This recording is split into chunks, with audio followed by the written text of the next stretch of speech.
Hi everybody, this is Jay and I'm here with Van, and today in our discussion we're going to be focusing on lesson 17 from my book Start, and that lesson is Jesus lived a righteous life.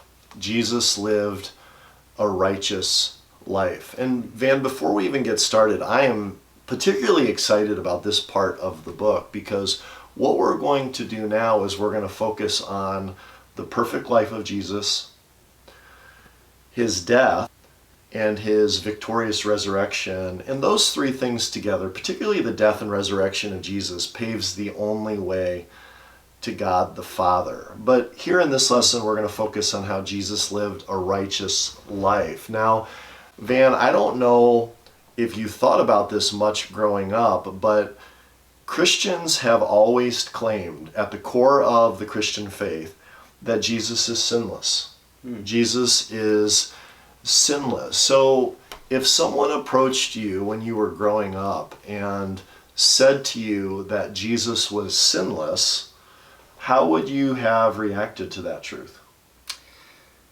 Well, I don't think I would have denied it, but my reaction probably would have been something like, good for him. Right. I wouldn't have been confrontational. I just would have treated it like any other historical fact. It would have been maybe interesting. I think that irrelevant probably might have been a word that I would have used as well if someone made that claim, or just not very interesting.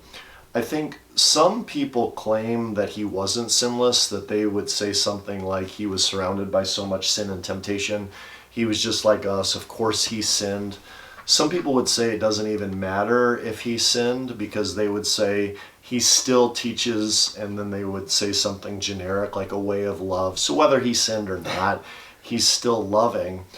But Scripture is very clear, and we'll get to this, that if Jesus was not perfectly righteous, completely without sin, even if there was one sinful thought in his life, the entire Christian faith would be obliterated.